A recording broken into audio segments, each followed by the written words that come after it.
What's going on, guys? Bart here with Tully Television, and today I want to get into a comic book review with you guys. And no, it's not The Killing Joke.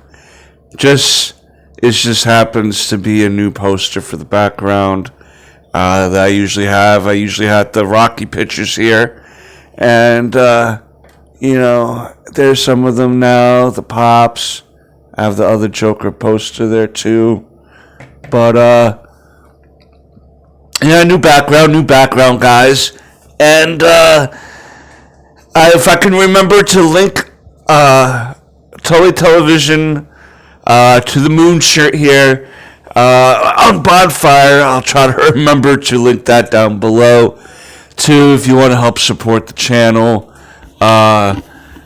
it really does help and go back into doing stuff for my editor, just for things to review, like books and movies and stuff like that.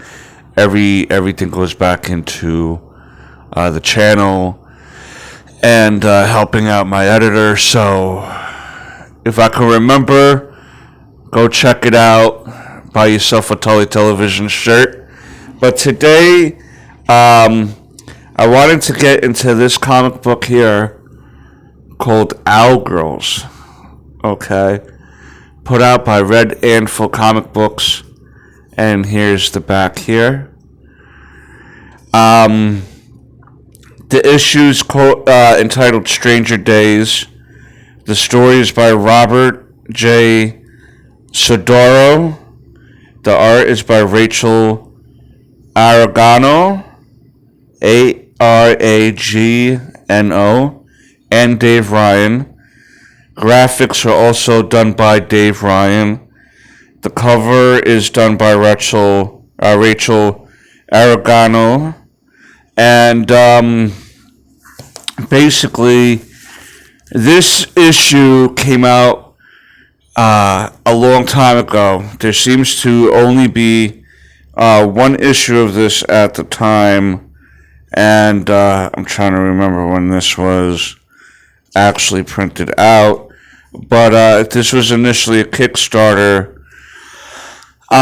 project, and I recently contacted Red Anvil Comics on Facebook, asking them if there was any more issues of this title, because it seems like I only came across the one issue and was having problems finding the secondary issue, even though they were advertising for a second issue.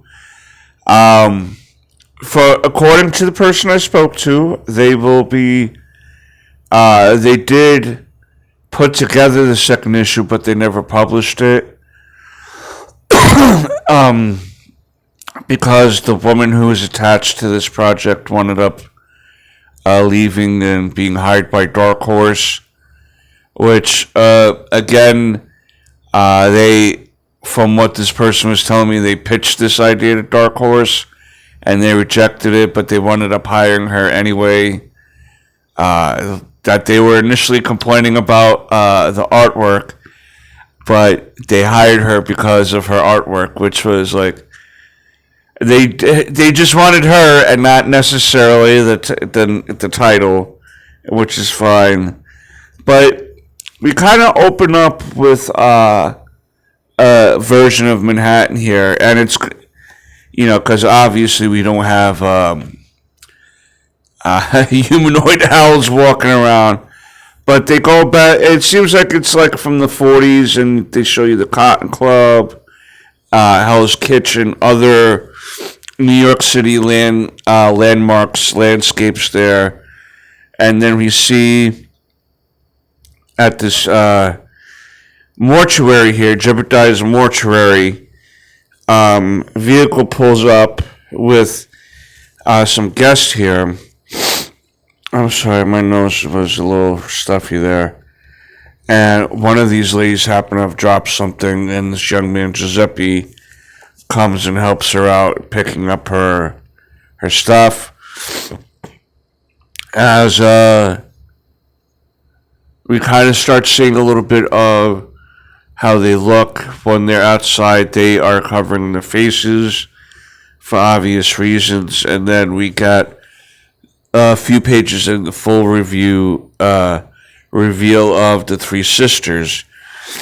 Their names are Magdalena, who is kind of like the leader of the sisters, and Martha and Maggie.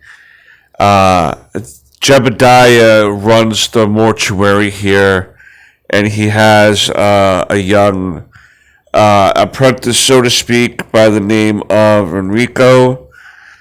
And Enrico got very scared because he was approached by supposedly the mother of the three Owl sisters, the three M's. She's trying to warn Jebediah that there is trouble coming, but he's really not listening to it, and he's telling her that they're no longer her daughters, and he tells her to get out and that they don't need her. And he comes out and shares a drink with Enrico to let him know that if he wants to continue to work at the mortuary, that he's going to have to get used to some craziness happening there. We also pick up with Giuseppe.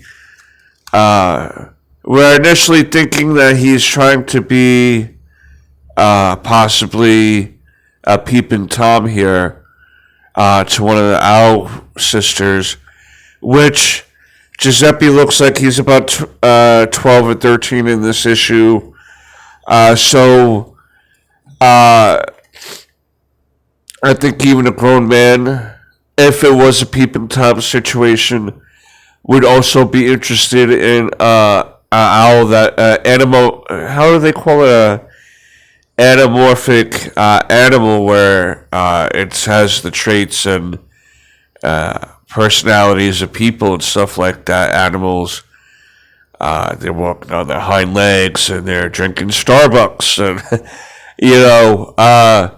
so I guess even a grown man would kind of be interested. A human man would be interested in how, I guess, an owl woman would look, but that's not what this is.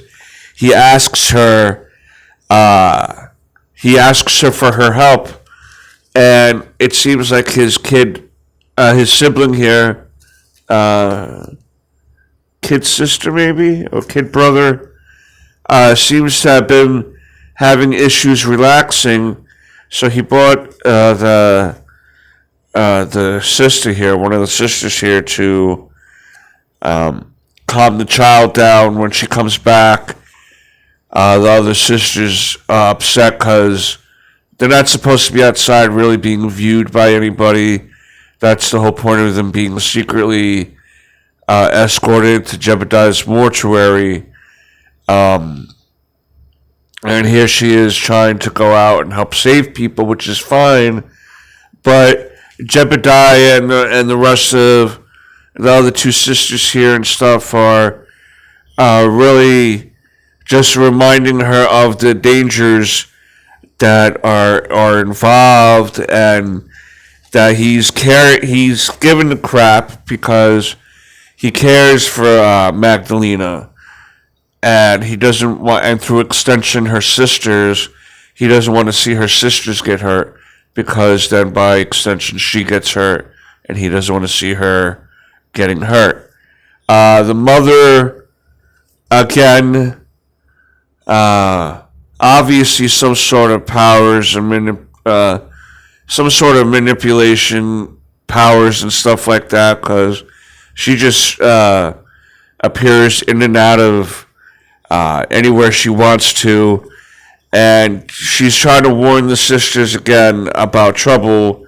And at the same time, we see Giuseppe witnessing a bunch of people paying off one of his neighbors, and it looks like some mobster guys, and they're obviously heading towards the three sisters here, and it seems like this guy's letting them know, or Jebediah know, that Don Amici is looking for them. Now, this was the cover, advertised cover for Owlgirls #2. But like I said, they had made the issue but never published it. The representative of the Red Anvil Comics said they have issue 2s ready. They just never published them because he's trying to get other issues ready to be published after that. They're going to try to attempt to continue the series all this time later. I think it's a very interesting concept. I liked the art. I liked the old noir feeling of the setting. See, we're gonna get you. See, and you better not call the coppers. See, the criminals of that time. The feel of Manhattan, the feel of the clothing and everything. I like the aesthetic to it, and I do hope that this series can get a full chance at a run. I think there's a lot of things that can happen with this story. They already are showing that even the power of their song can relax people, and that can set up for them to be able to maybe hypnotize you into doing something right, whether it's for something good or bad. There's a lot of things that you can think about and how their powers can be. Can they fly? You know what I mean? Owls are associated with wisdom. Are they super intelligent? There's a lot of things that they can do with this series, and I hope that, again, like I said, that we can have a decent run at this eventually down the road. But that's my thoughts on Owlgirls. You let me know down below what you think of the series, and if you think it's worth a shot having a full run on. But until next time, peace, Snookums.